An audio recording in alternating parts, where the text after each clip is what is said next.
Good morning. We are continuing with our learning of Masechet Ketubot, and yesterday we finished the first chapter. So today we're going to begin the second chapter of Masechet Ketubot. So this chapter is going to continue the discussion that we had at the end of the last chapter. At the end of the last chapter, we discussed how there could sometimes be an argument about the status of the woman, of a wife, whether she's going to get 100 or 200 in connection with her ketubah, or 0 in connection with her ketubah. And that discussion is going to continue. And whereas most of the discussion that we had so far in the first parak was focused on the beginnings of the marriage, now we're going to turn to the end of the marriage and the financial claims that go in both directions at that moment. So let me share my screen and we will get fully started. No, James is still here. Okay. Yeah. Okay. So let me just try and move this up. There we go. Okay. So now we are, and so we're going to begin with a discussion about what happens after the marriage has ended, whether it's divorce or the death of the husband. The woman is going to claim, obviously there's not going to be a document. We'll discuss why not in the Gemara, but there's no document, and the woman claims that she's owed 200, namely because she was a virgin when they married, and the man says, no, you had been married previously, and so he or his estate claims that she is only owed 100. So we begin near the bottom, 8 lines up at the very beginning of the second paragraph, and we say, Ha'isha nishinis armala, oshinis garsha. If the woman was widowed or divorced, so now he omeret besula nisasani. It was while I was a betula, a virgin, that I married. V'hu omer lo ki elam ananasisich. You were not a virgin, you were a widow. You had a prior husband. Of course, it doesn't make a difference whether it was a prior, whether she was a widow or a divorcee. But the bottom line is that she had had a marriage previously. Now, what happens if they have witnesses for certain aspects of things that happened at the wedding? And so maybe there was a hinuma, which will be defined later in the Gemara. We have not yet gotten to it. It's not going to be today. Or her hair is down. Barosha parua. Her hair is on some level allowed to go wild. Parua is the same term that is used with respect to the Jewish people in connection with the Egel Hazahav. So ksubasa masayim. So if she can show that there were these aspects of her wedding, which would be indicative of the fact that she was a besula, well, then she will get her full 200 and she'll win the case. Rabbi Yochanan ben Broka Omer av chiluk klayas raya, that even the distribution of parched grain is approved. And so this parched grain was something that was presumably something that would be distributed at her wedding. And that also could be considered a good proof of her status, because that would be only something that's done when they're married. Please, when she's a betula that's getting married. Are the sums of 100 and 200 the only sums of money that are allocated? That they are the minimum required sums. Exactly. And indeed, we double in our ketubot the amount from the minimum, along the lines that we had seen earlier in the Gemara, where it talked about the Kohanim doubling for their daughters. So we do double it. But in practicality, usually it isn't actually, it ends up being negotiated afterwards. But that's the minimum. Those are the minimum. So Rabbi Yochanan ben Broka says, so we did that. So Umoda Rabbi Yoshua, and Rabbi Yoshua now agrees. Now it's a little bit funny, like what is he agreeing to? So, but Omer lechaveru, because take a look at what he says. But Omer lechaveru sadazu shel avicha haisa ulakachta hemenu shehu ne'eman. That he is believed if he were to say that to somebody, this was your father's field, but I bought it from him. So Rashi and Tosfos have a little bit of an argument about it. Rashi says that the child didn't know that the field belonged to his father, and the Tosfos say no, the child could have even made a claim about it, and we'll see why that's relevant. And what's the basis? Shapesha asar hu hapesha hitin. That there's this concept of the pesh, that the same mouth that said that made the thing prohibited is the same mouth that is making it permitted.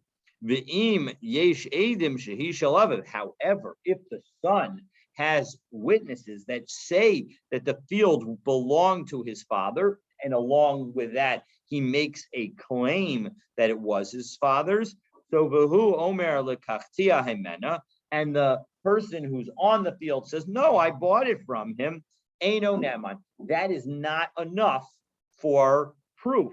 He needs to actually have a contract. When you have real estate, you need a written contract, and it needs to, in the United States, it needs to actually be recorded in order to be valid. Exactly.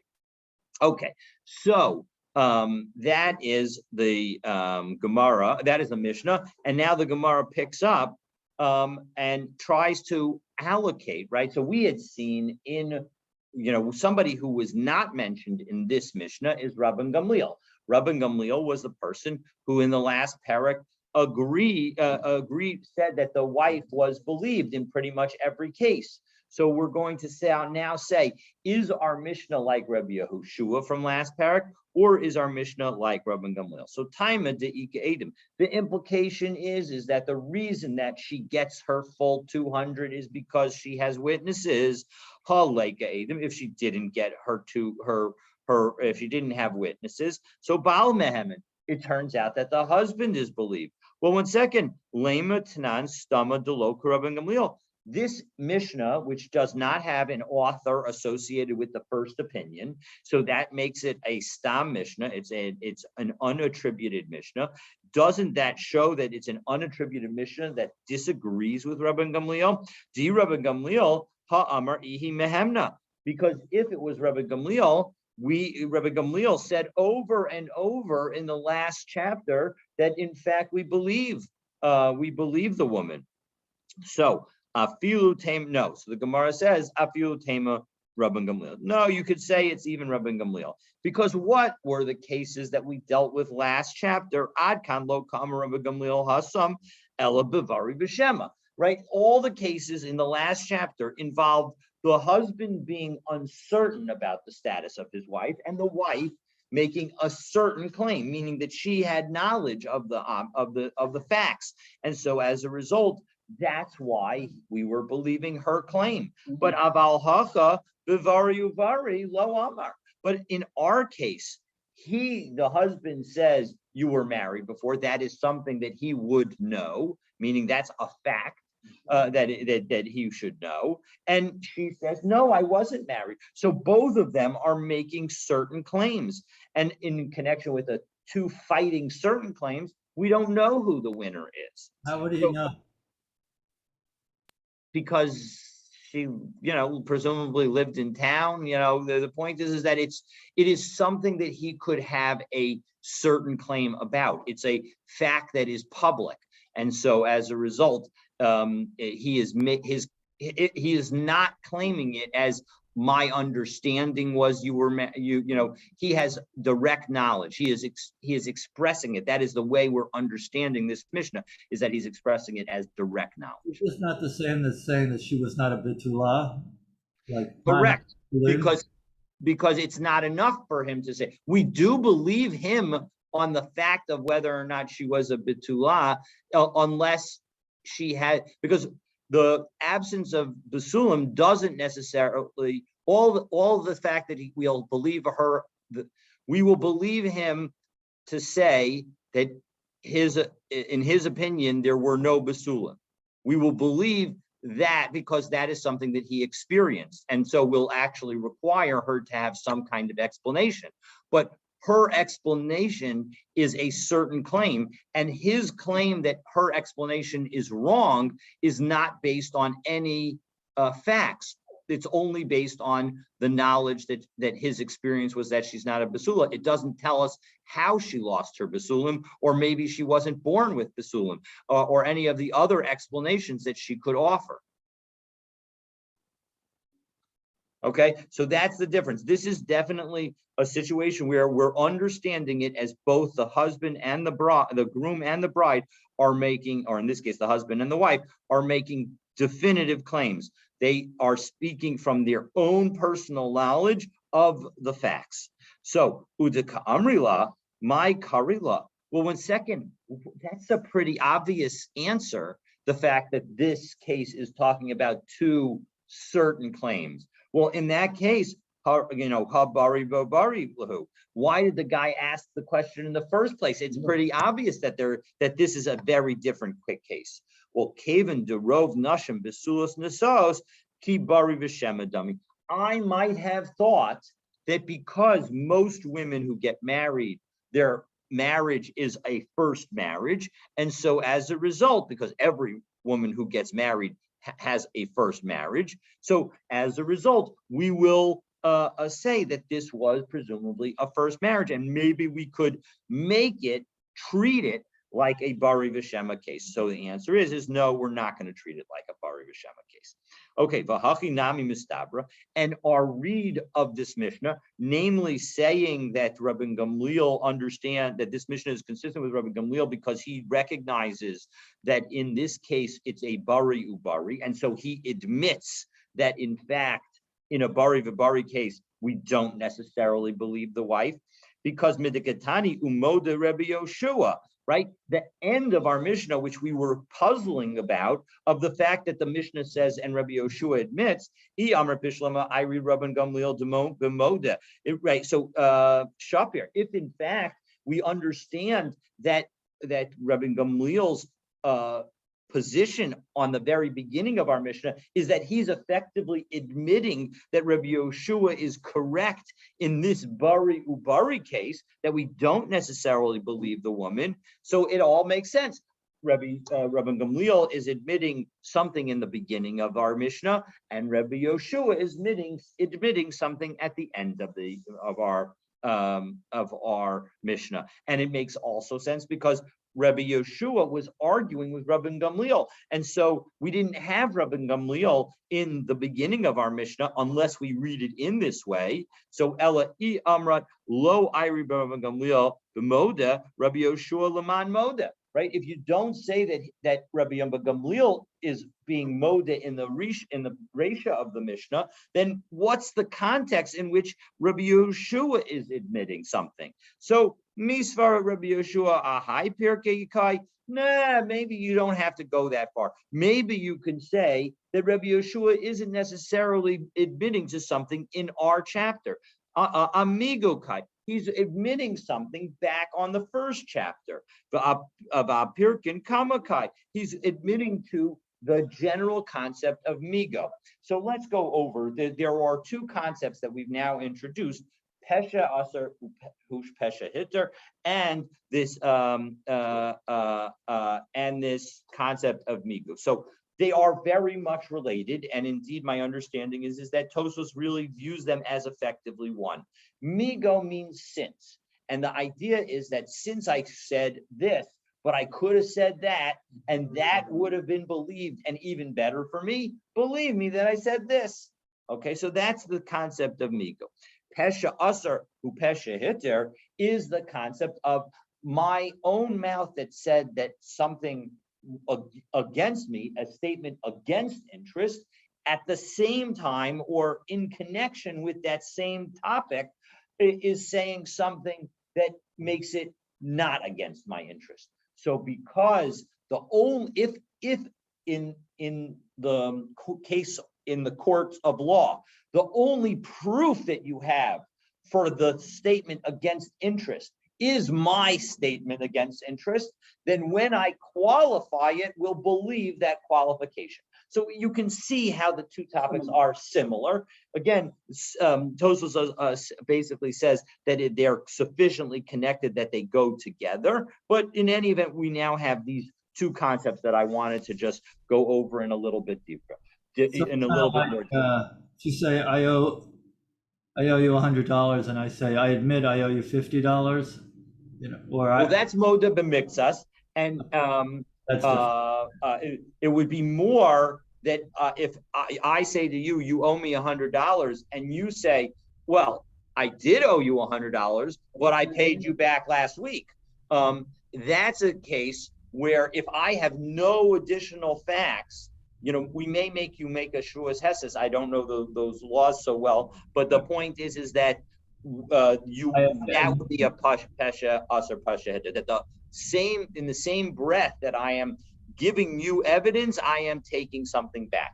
And so as a result, because I could have just said, I know nothing what you're talking about, because effectively I know nothing what you're talking about is what I'm really saying, because I did owe you, but I paid you back, is effectively saying that really I know nothing about what you're talking about now. So the idea is that maybe we should treat those two things in the same way. Well, how could I have said, well, aren't I supposed to tell the truth? Yes, but effectively, right? If you say to me, let's go the other direction. You owe me $100, and I say, I did owe you, but I paid you back. All intents and purposes, there's no reason I couldn't just say I don't owe you $100. I don't need to even mention the fact that I did last week, but I paid you back. I could, because effectively you're making a new claim to me. So I do not owe you $100. I could just literally say, I do not owe you $100. And that is certainly factually true. I see. So we're parsing language here. Absolutely, we're parsing language. We are understanding that when I say I owed you $100, but I paid you back, I am, that it would be unfair of us on some level to make that admission count against me when we're not going to also believe the related statement of I paid you back. And this is all happening in court? This is all happening in court and with no additional witnesses and no additional support. Obviously, if you have additional support, it doesn't make a difference what kind of claim, what kind of response I have. I'm going to have to owe you the money. If you have witnesses about it, then it doesn't make it, or a star, it doesn't make a difference whether I say, well, I did owe you money and I paid you back, because then it would be on me to show that I paid you back. Okay, so those are the concepts. And now we're going to try and say, okay, which of the cases in the first chapter that we learned, and this is going to be a great chazara for us, which of the cases in the first chapter that we learned is the one that deals with a migu, which is the one that has the migu. And so we're going to present overall four different possibilities.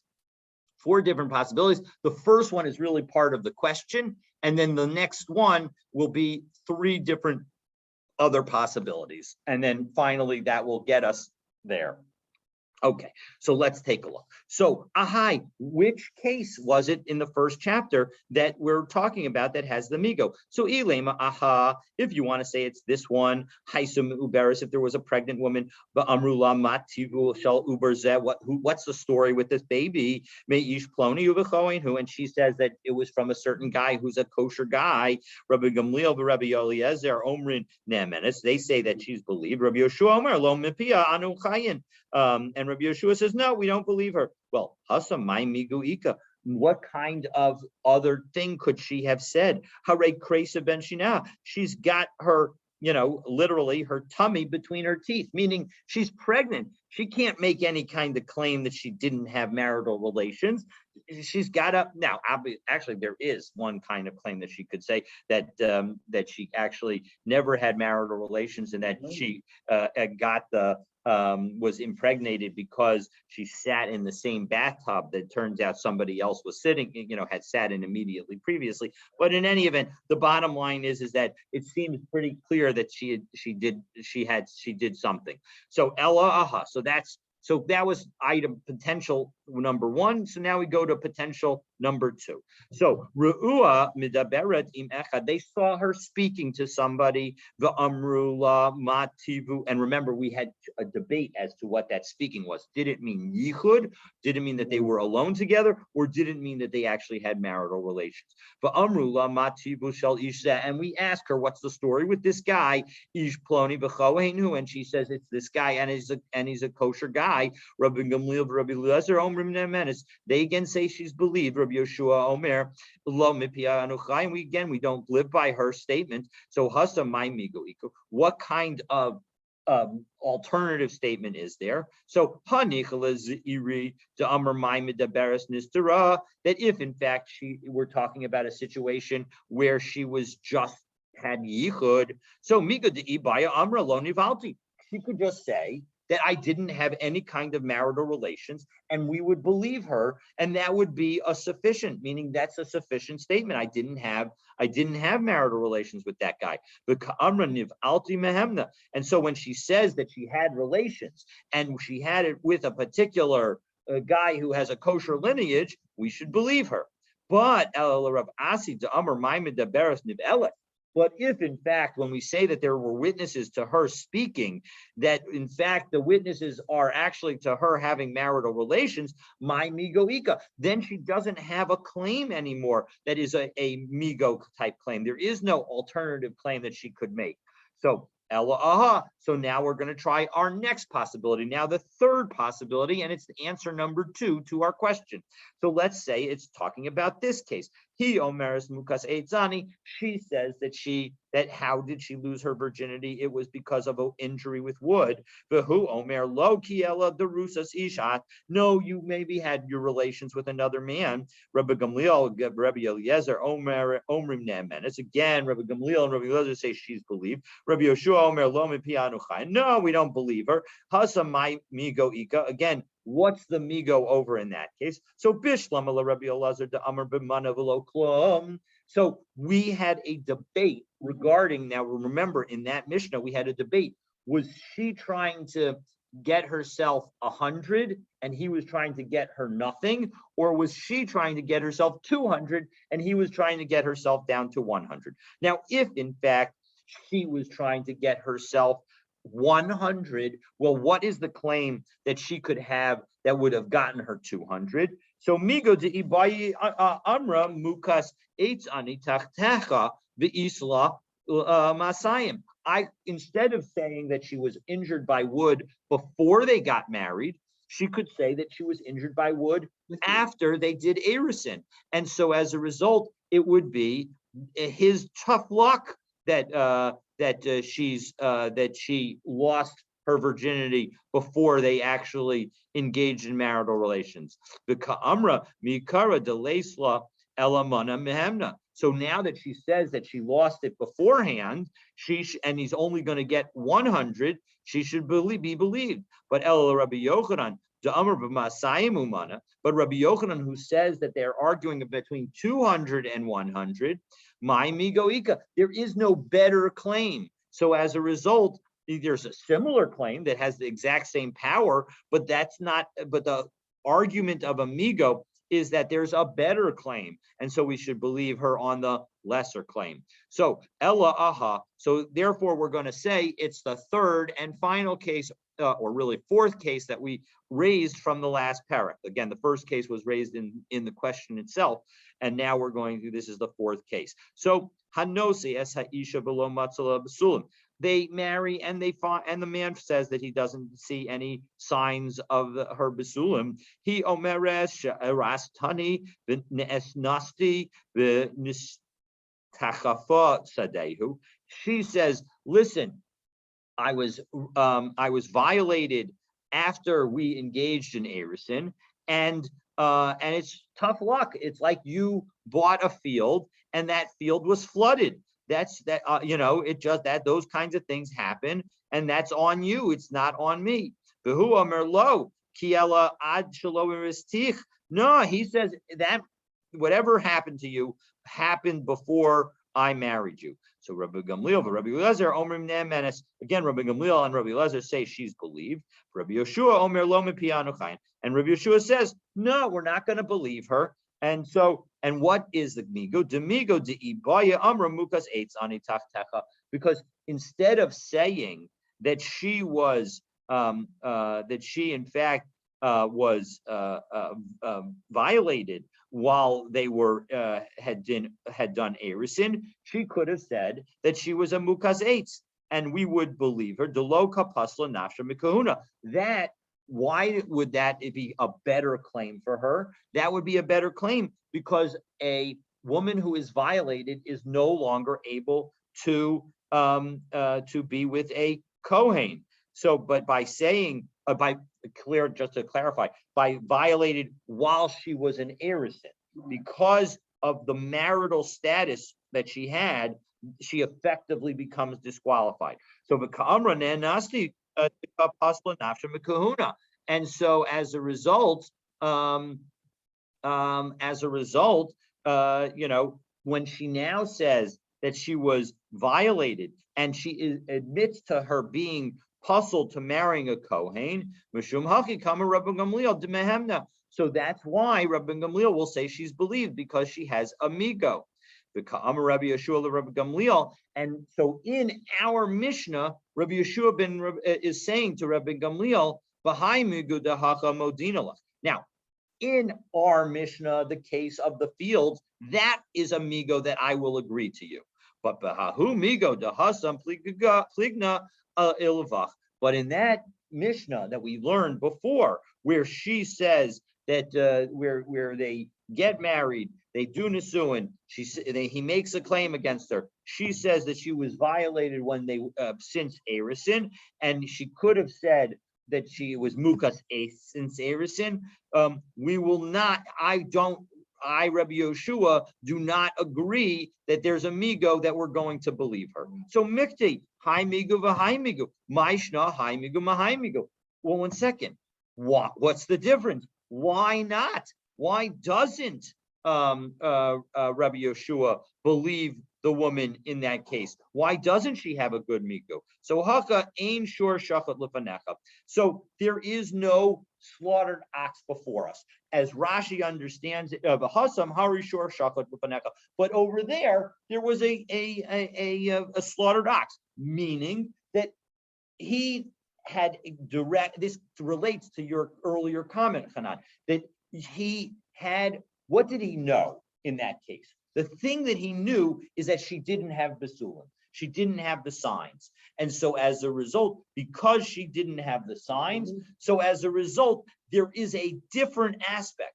Here in the case of the child and the field, there were no signs, there was no indication, there was nothing obvious about the situation. Indeed, as Rashi puts it, the child didn't even know that the field belonged to his father.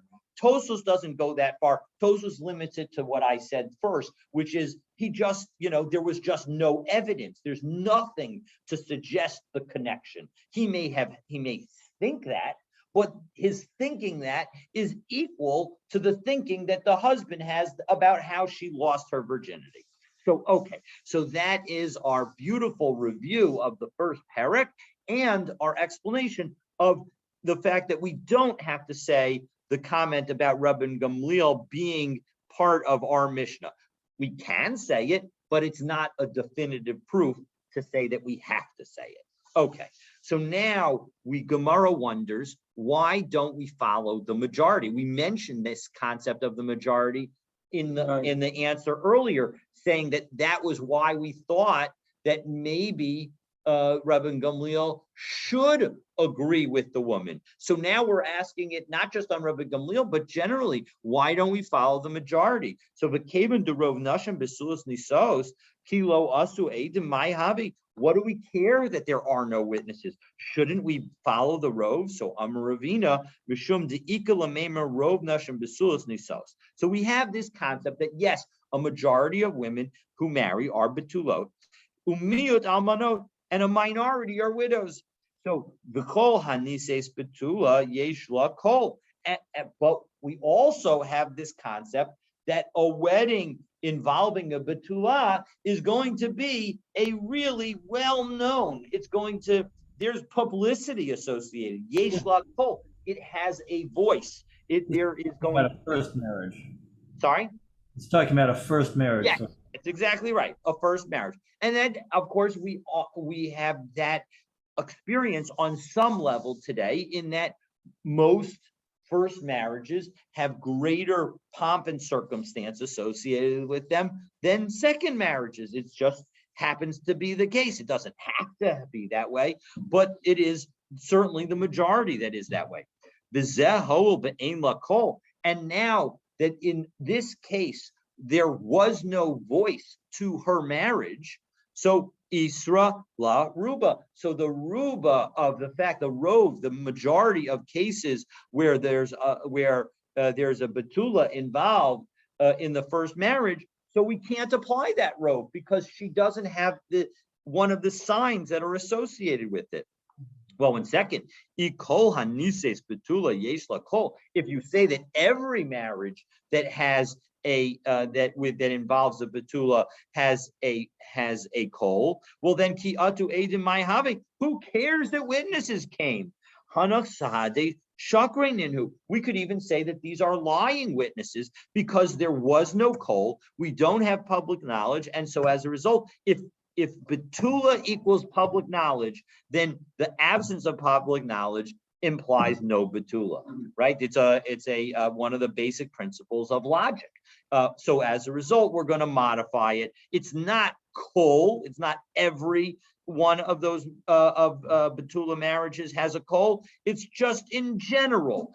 So Ella Amar Ravina Rov Hanisis betula yesh la kol. Most situations of a betula have a kol. So as a result, you can't use the absence of a kol to prove in the other direction. It doesn't mean that that she was not a betula, but it does take away the ability to have a majority. And so the zo ho'ova ain la kol. So in this case, since there was no majority, itra la ruba. So as a result, we're going to take away the majority of the fact that the majority of first marriages are involve a betula, and as a result, we're left with an uncertainty, and we have to basically say that we don't know. And so therefore, unless she brings witnesses, we're not going to rely on the majority of marriages being a first marriage. How would you define call?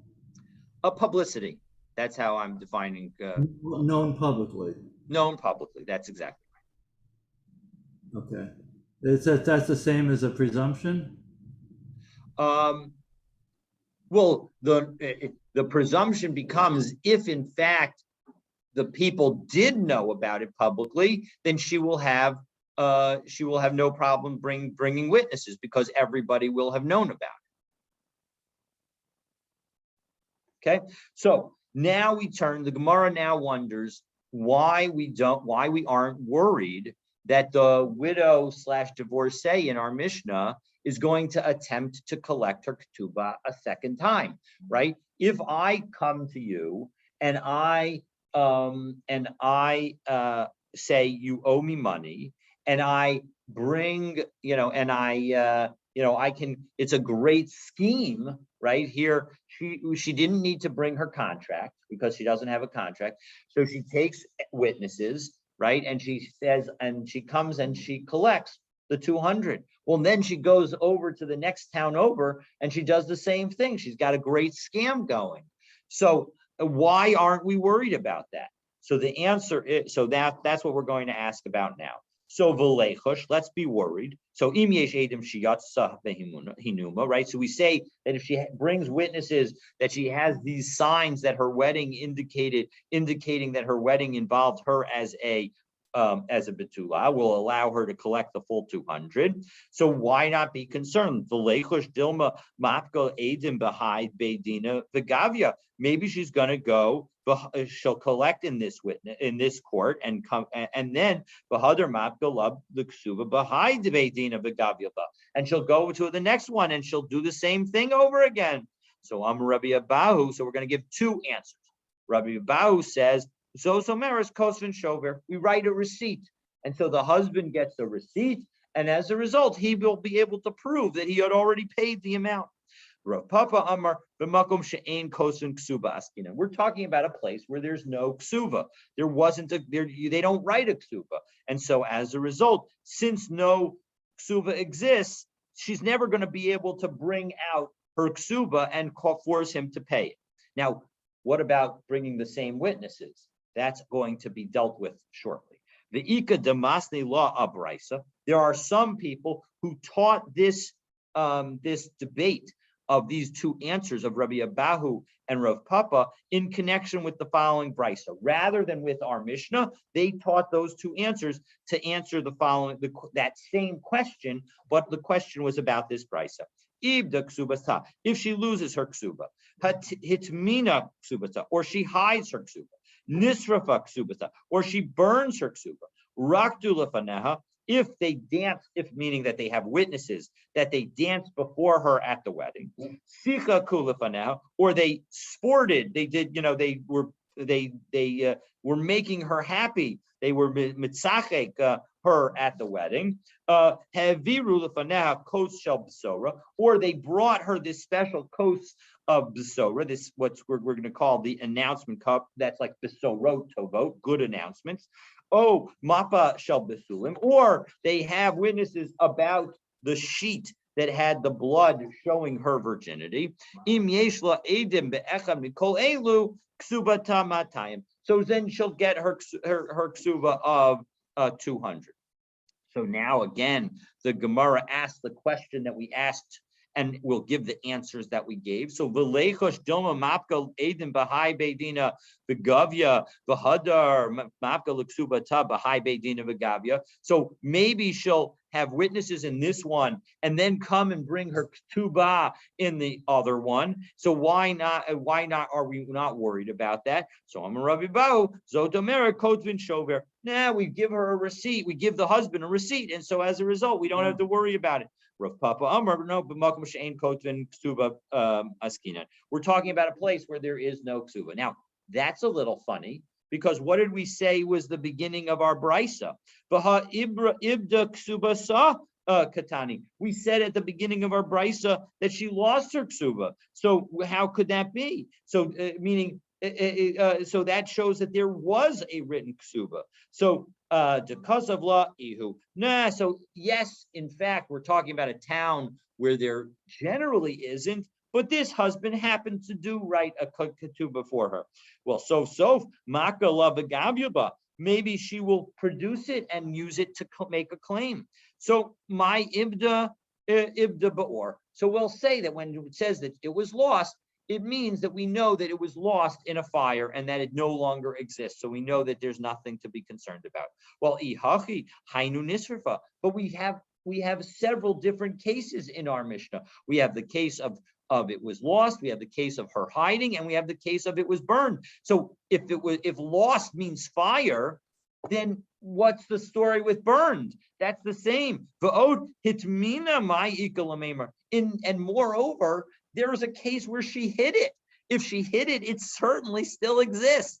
And so, moreover, why do I even need the case of she lost it?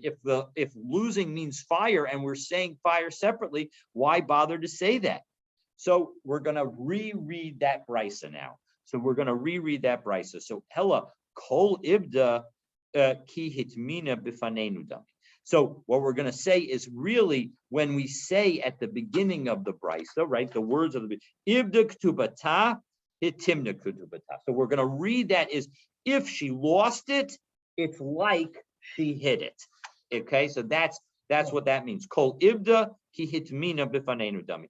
If she lost it, it's like she hid it. So therefore, the lo yahavin law, and therefore we're not going to allow her to collect anything. Ad amri edim nisrafa ktubata. She has to bring witnesses to say that that in fact it was burned. So ibda. So again, the reading of the beginning now becomes ibda ktubata. If her ksuba was lost, so hitmina ktubata. So then it's as if she hid it. But nisrafa ktubata, if in fact she can show that her ksuba was burned, well then the rest of the brisa is true. So that's the way we're going to read it. And so as a result, we now have two different approaches to the answers of Rabbi Abahu and Rav Papa. One is Rabbi on our David? Mishnah, one is on our Brisa. Are these all the Second, example, I'm gonna all the, ask James' question.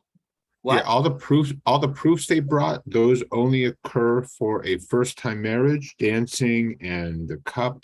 That's tomorrow. Tomorrow we're going to deal with the dancing and celebrating at a wedding.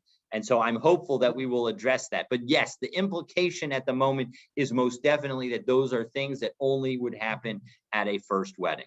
So you're absolutely right. Tomorrow is Saturday. I know we're gonna learn. We're gonna learn tomorrow in the evening, 1 hour before mincha. I think that's like at 5:55 or something like that. I don't know when time. Oh no, 6:55 probably. 6:55. We'll double check at the end of this year. So, but as for who wins at the moment, if she has witnesses that there was a big celebration at the wedding, she wins. If she doesn't have witnesses, then he wins. So that's who's going to win at the moment. So now we're going to say, if I learn this debate between Rabbi Abahu and Rav Papa in connection with the Brisa or the Mishnah, what does that imply to the other of the two cases? So mandamasni abraisa. So those who taught the exchange between Rabbi Abahu and Rav Papa in connection with the Brisa, kol shekain amasnisin. Well, then they would certainly think that the same debate would apply to our Mishnah, because our Mishnah did not involve any reference to a ksuba. Therefore, if in fact Rav Papa thinks that a ksuba exists, that we're talking about a place without a ksuba in where we even mention a ksuba, well then certainly in our Mishnah he's going to think that we're talking about a place that doesn't involve a ksuba. However, human demasni lamas nisin. If you teach the exchange, and specifically Rav Papa's teaching that our Mishnah is talking about a place without a practice of having a ksuba, well then aval brisa lo kikushya. But then on the brisa, it wouldn't make sense to teach Rav Papa's statement, because there it clearly was an existence of a ksuba, and so when Rav Papa says we're talking about a place without a ksuba, it doesn't really make sense. Again, we answered it when we said that the machlokas was about that brisa, but the answer wasn't a particularly great answer, and so we wouldn't necessarily apply the debate to the brisa if we thought that it originally applied to the Mishnah. Okay, so that is so that's the story there. Sorry for not scrolling up. And now we are going to, since we mentioned in the brisa that one way to prove, oh, 1 second. So now we go back and ask the question, well, 1 second, what about bringing more witnesses? So im yesh edim v'leichosh dilma mafkel ade hinuma b'hai beidina v'gavya v'hadar mafki ade hinuma b'veidina achrina v'gavya. 1 second. If we bring witnesses about this hinuma thing, which we haven't yet defined, but in any event, we know that it's related to the fact that there's only that she is a betula at the wedding, and what's going to stop her from going to a different Beit Din and making the same claim? So b'makom delo efshar, where there was no ksuba. So if there is a ksuba, so then how does the document work? The woman takes the ksuba, gives it to the husband in order to collect the money, and then the husband has the ksuba, so she doesn't have the ksuba. So if she now tries to bring a claim against him, he'll say, where's the ksuba? She'll try and say it was lost, but he'll say, here it is, I have it. So therefore, it's you. I'm not going to owe you a penny.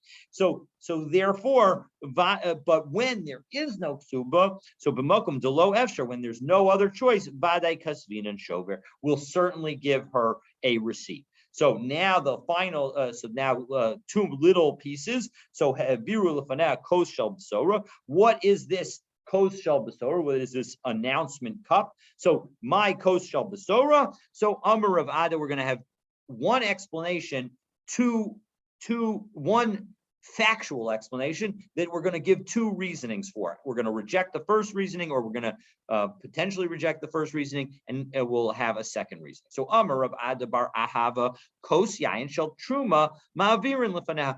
They would pass a cup of wine from Truma in front of the virgin bride. Kolomar Ru'uya Haisa Zol Echol B'Truma.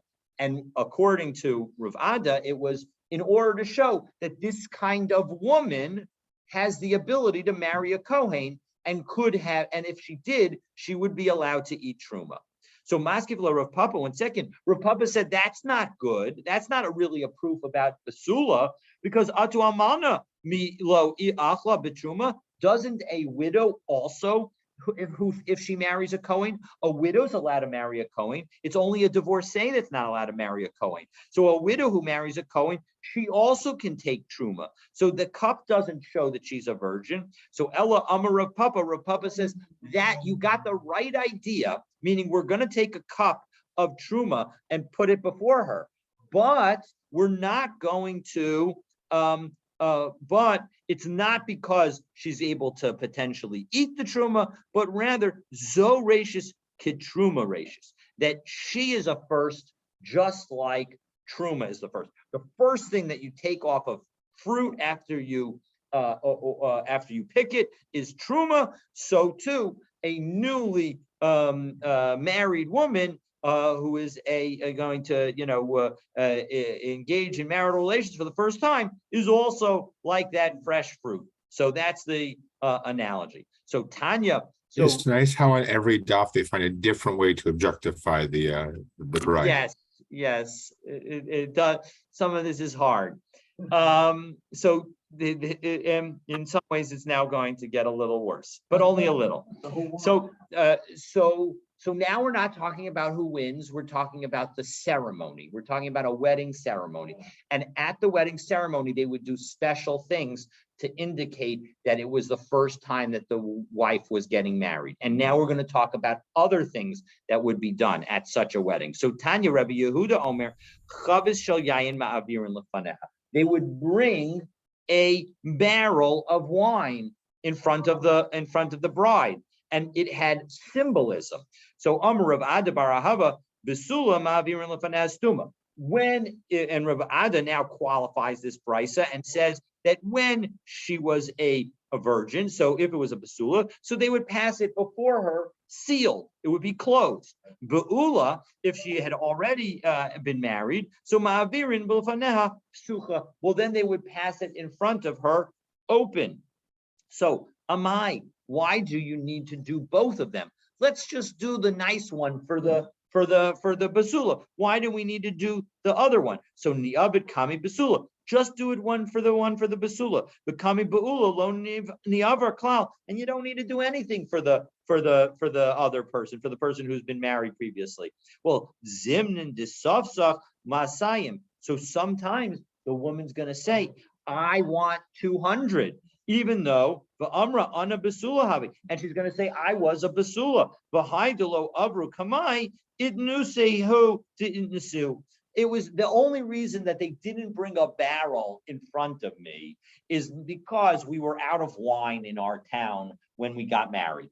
And so that's why. So instead, as a result, they would bring the barrel of wine in front of both the basula and the non-basula and the ba'ula, so that way it doesn't, nobody could make a false claim because everybody would see the nature. Now, I don't know that, again, that is certainly a little bit more or even more of that, but that is the story. So now, God willing, stay tuned tomorrow as we will discuss the dancing that we do before a bride at the wedding.